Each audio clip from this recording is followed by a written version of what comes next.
it looks like Tasha K might have hired those criminal lawyers because she got bigger fish to catch than Cardi B. Even though I know she ain't catch Cardi B, but you get my point. Y'all, let's get into this dirt because it looks like LaTasha K is still under federal probe from 2019. Let's get into it and let's get into the details. But y'all, they are deep and serious. Y'all, could this be the reason Tasha K hired criminal lawyers to help her in a civil suit? You know why? Because she is still under federal probe. It has not been resolved. And unlike calling Cardi B a few names, this is some real ish. And if they can prove this and the feds are trying this best, Tasha K might actually be in some real trouble. Y'all, what am I talking about? Okay, you know everybody's been dragging Tasha K, saying, why you hire Olga? Olga was the worst in the world. Olga. I know Olga's sitting there like, I had another co-counsel. I had another attorney sitting right next to me. Why ain't you dragging him? I guess Olga was so bad, she stole the show. Welcome to stardom, Olga.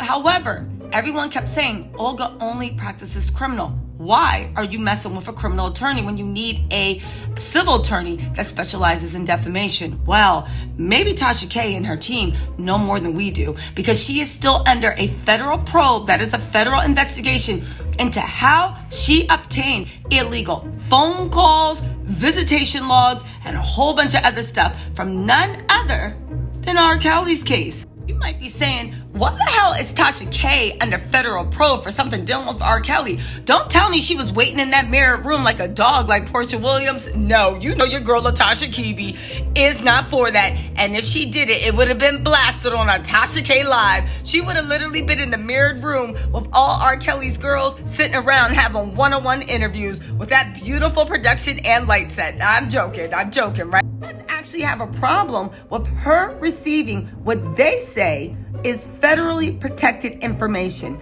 actual federal documents. Now, let's see the documents she actually received and how the feds knew it was her. Well, I'll give you one hint. What's the one thing that's gotten her in trouble for the last 3 years?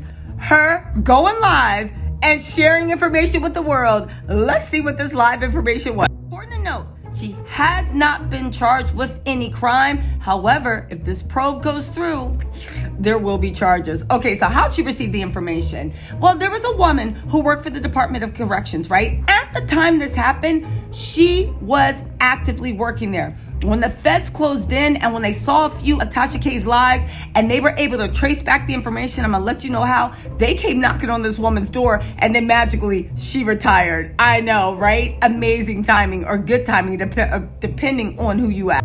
Okay, so the first thing that actually tipped the feds off was when Tasha K shared private information that involved R. Kelly and his ongoing relationship with two of the girlfriends. I think one was Jocelyn Savage and the other one was Azriel Clary. Isn't that the person from the Smurfs? Or no, that's Gargamel. Okay, never mind. Let's move on. They were living in R. Kelly's apartment or his condo in the Trump Towers.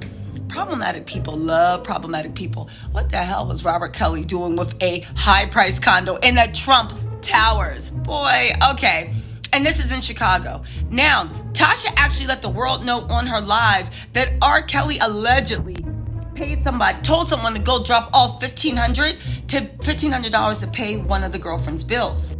Live, that live was blowing up, right? And people are like, how'd you get this information? How we know it's true? And Tasha literally said, yeah, there's a phone tap somewhere, and I'm not going to tell you where it is, but I have a plug. I'm not going to tell you where I got the information from, but just listen to the damn information, okay? And everybody did. Now, I did not see this live, but this is actually in the federal thing. There was another video posted December 22nd, 2019, and it was titled, R. Kelly released emails proves he can't read or write. Now, Tasha, I don't know why that was important, but it is a funny headline, right? And she goes through her phone and reads email exchanges that R. Kelly had with his girlfriends from prison before saying, these are actual conversations between them. I'm not going to put it up here because this is considered like somebody's private information or whatever. But my word, trust me. Now, Tasha ain't never lied about that. It was extremely sensitive and she did the right thing. But y'all, it went deeper. Tasha said she released the videos because she wanted to prove to everybody that R. Kelly was illiterate. Okay, you definitely did that.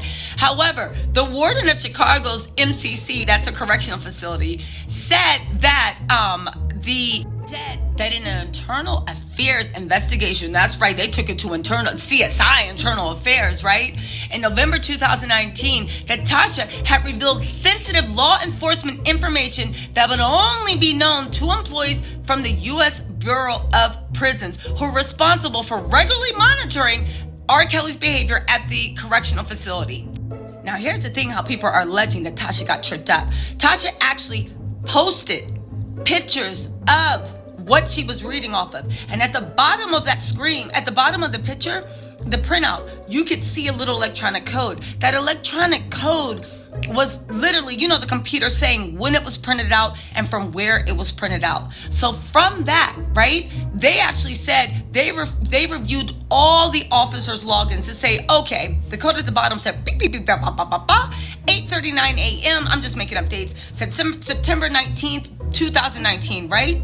They went bah, bah, bah, bah, bah, bah, and they were able to see what officers accessed the system at that exact time. So it was pretty easy to track down Officer A. That's who they're calling. They won't give the name of the officer that did it. Now get this.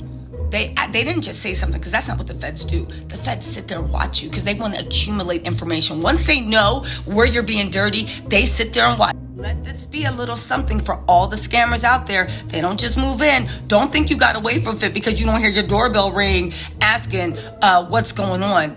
Now, they were actually able to track it down. This woman worked in a completely different area. I think she was like a parole hearings officer. So they were like, even though you had access to the total system, you had no business asking it, right? They said that she illegally accessed R. Kelly's records 153 times between the time R. Kelly first arrived, right, at MCC in July and before her retirement in December of 2019, the same year. Again, she retired because she knew that they were onto them. Also gave Tasha K emails, phone logs, commissary records, visitation logs. They were detailed. Now, here's the thing. Tasha K tried to clap back. What are you talking about? I got these sources from the people I interviewed. And the Fed said, okay, true, you interviewed key players, but guess what? You know information nobody could know except for the people investigating them. In their minds, they're mad because you could be messing up the investigation. You're telling R. Kelly where the bodies are buried, but we're trying to be all clandestine. Oh, no. Now, Tasha K tried to claim, listen, I'm a journalist. You can't do anything from me. And they said, maybe. We'll allow that. But let's ask the question. Did you pay this woman for it? And Tasha K was like, bah, bah, bah, bah, bah. And they were like, did you pay this woman for those illegally accessed federal files? And listen, Tasha K, I don't know what she said, but I'm imagining she was just like, and the feds were, because guess what? We're looking into this, and if we find proof you paid for these records, baby, that's a federal crime, because journalists aren't supposed to pay for information or pay for sources, because now you have changed the action from receiving confidential information that you maybe can release in the interest of public interest, right? Again, it's a sliding scale, but now you paid for to receive stolen government property, and that's an issue. Y'all, they are breathing down, and the sources are saying that they might actually be closing in. The probe has not been resolved to anybody's widely reported knowledge. Now, Tasha K might have something different to say, and she's welcome to comment, but it has not been resolved to anyone's liking. Again, I want to point out 3 interesting things, right? 1, that officer is under a federal probe. She has not been indicted. 2, Tasha K is under the federal probe, but she has not been indicted. So there's no criminal charges. But again, maybe that's why she got criminal lawyers, because she's thinking about the long haul and wanted lawyers she could trust. But after that case, please, I wouldn't let them represent somebody literally representing me and who dropped my ice cream on the ground, right? Even if it's an open and shut case, I'll go away with me. Go away with me for this. Now listen, the 3rd thing. Y'all, this ain't a Cardi B situation, because honestly, regardless of what happened with the Cardi B situation, R. Kelly is a monster. He has victimized numerous girls and boys. He literally is the Pied Piper of destruction, if you will. At this point, I can't get mad for Tasha K exposing anything for R. Kelly, because baby, that's what he deserves and more. However, let's see if the feds actually say that Tasha K's somehow makes this evidence inadmissible, and in that case messes up their case against Robert Kelly. Now that would be something. You guys stay posted. But again, do you think this is the reason why she hired those criminal lawyers? Do you think it's a reach? What do you think about this probe? This case is ongoing.